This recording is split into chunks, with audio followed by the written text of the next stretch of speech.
Berdoa mulai.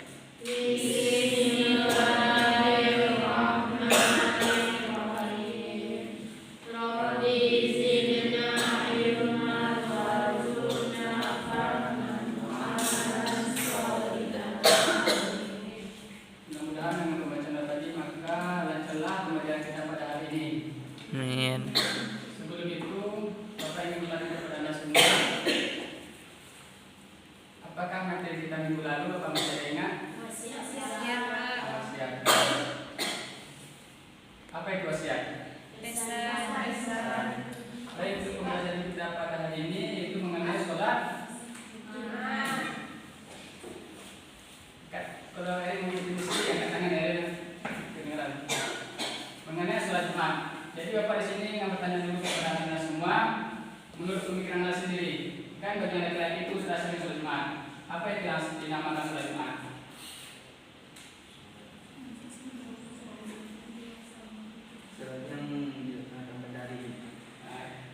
Yang sholat yang sudah dilaksanakan pada hari Jumat.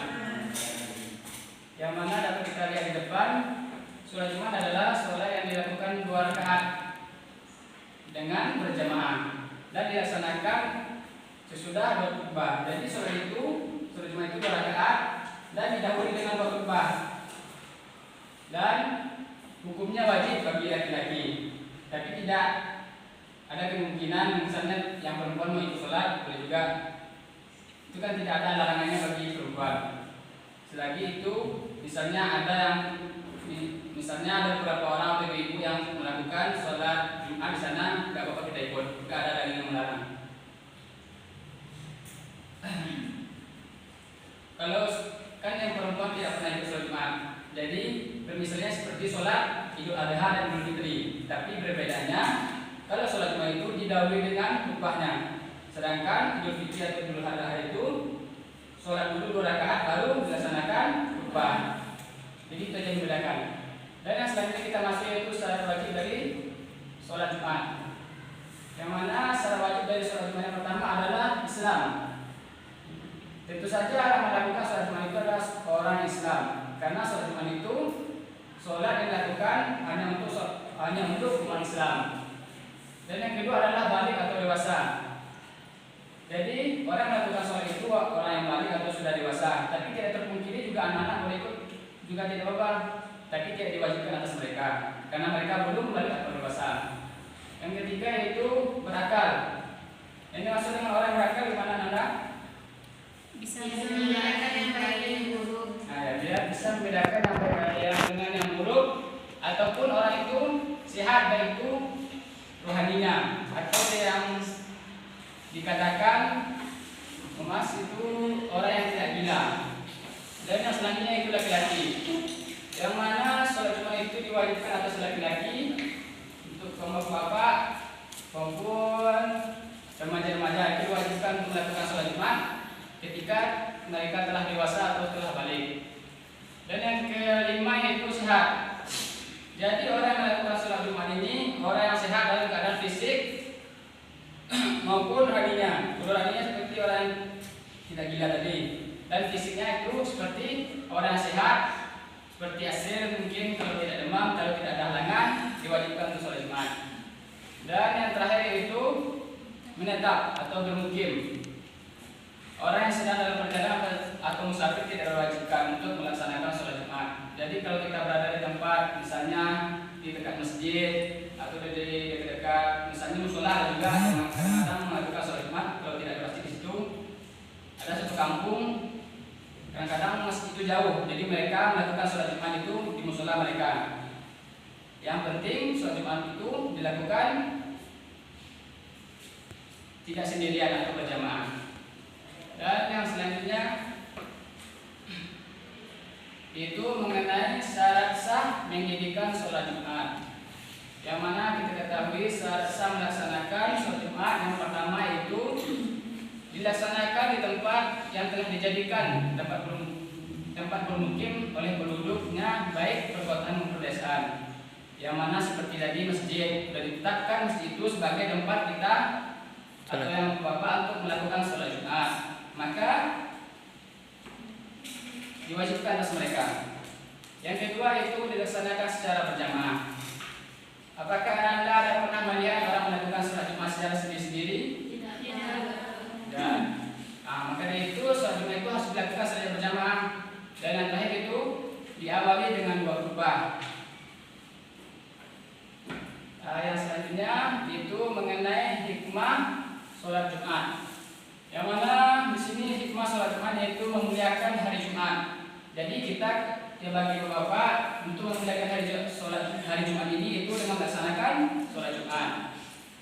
Dan yang kedua itu menguatkan tali silaturahmi. Yang mana ketika kita pergi sholat Jumat itu terutama kepada bapak untuk kita di situ waktu kita berkumpul. Karena sebelum itu mungkin ada dari antara kita yang sedang bekerja atau lagi dengan kesibukan masing-masing. Jadi ketika sholat Jumat itulah kita menyambung tali silaturahmi dengan teman-teman kita atau saudara-saudara kita. Yang tadi itu melipat gandakan pahala kebaikan. Jadi ketika kita sholat Jumat, tentunya kita mendapatkan pahala. Dan yang terakhir itu membiasakan diri untuk hidup disiplin. Dan sebelum itu mungkin ada yang tertinggal bagi bapak yaitu mengenai dalil sholat Jumat. Yang mana dalil sholat Jumat itu yang terdapat dalam Quran surah Al-Jumu'ah ayat 9. Yang mana artinya, hai orang-orang yang beriman, apabila disuruh untuk menunaikan sholat di hari Jumat, maka bersegeralah kamu untuk mengingat Allah dan tinggalkanlah segala jual beli. Jadi sholat Jumat ini ketika orang telah azan atau telah azan di suatu masjid untuk melaksanakan sholat Jumat, maka tinggalkanlah segala sesuatu atau segala pekerjaan yang kita lakukan.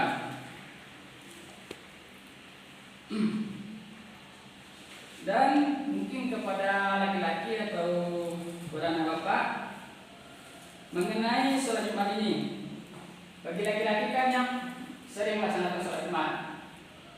Adapun ada adat sholat Jumat, yaitu kita ketika kita mendengarkan khutbah Jumat, kita itu dilarang untuk berbicara. Karena yang mana terdapat hadis yang mengatakan barang siapa yang berbicara pada saat imam khutbah Jumat, maka ia seperti keledai yang memikul kitab dan sedangkan orang yang mengingatkan orang yang diam, orang untuk diam, maka tidak sempurna sholat Jumat mereka. Jadi bahkan orang yang menyuruh orang untuk diam tidak sempurna sholatnya.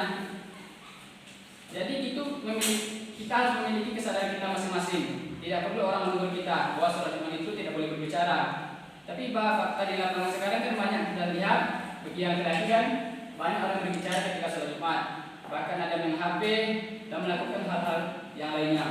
Yang itu telah dilarang. Karena dalam sholat Jumat itu kita harus memperhatikan khatib ketika sedang berkhutbah. Dan Bapak ingin bertanya kepada Anda sekalian mengenai sunah-sunah sholat Jumat. Mungkin ada di antara Anda yang mengetahui tentang sunah-sunah sholat Jumat. Ini kepada Rahmat yang sering melakukan sholat Jumat. Rahmat melakukan sholat Jumat, Rahmat?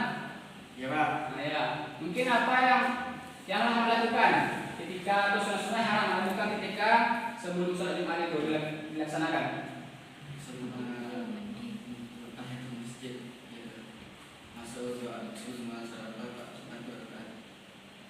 Baik, makasih Rahmat. Apakah itu saja yang Rahmat lakukan? Ini yang duduk Pak. Amin dulu. Jadi ketika kita sebelum melakukan sholat Jumat itu kita akan dianjurkan untuk bersih-bersih diri. Ya, Pak. Jadi Rahmat ini mandi atau enggak untuk pergi sholat Jumat? Kalau mandi wajib Pak. Wajib, wajib. Saya tidak mandi kalau udah saya Pak. Oh, dia Soalnya mandi mandi kelas. mandi wajib. Ini mandi wajib atau mandi wajib? Enggak Pak. Nah, jadi di antara sunah sholat Jumat itu ketika orang melaksanakan sholat Jumat itu, yaitu yang pertama itu mandi atau bersih-bersih ketika ingin pergi sholat Jumat. Buku. Nah, termasuk dengan memotong buku dan memakai wangi-wangian serta memakai pakaian yang dikhususkan untuk pergi sholat Jumat. Mungkin sekian mungkin untuk pembelajaran pada hari ini. Mungkin ada dari antara Ananda yang masih belum paham atau masih belum mengerti, silakan untuk ditanyakan. Baik, kalau tidak ada, coba Bapak bertanya kepada Nanda, kepada Asrina. Apa itu sholat Jumat tadi, Asrina? Sholat yang dilaksanakan pada hari Jumat. Terus, apa lagi?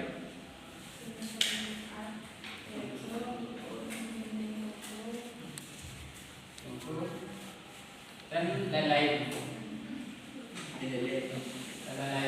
Banyak hal yang dilakukan setelah sholat Jumat. Mungkin sekian untuk pembelajaran kita pada hari ini.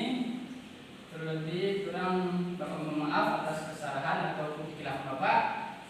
Bapak akhiri dengan membacakan Assalamualaikum warahmatullahi wabarakatuh.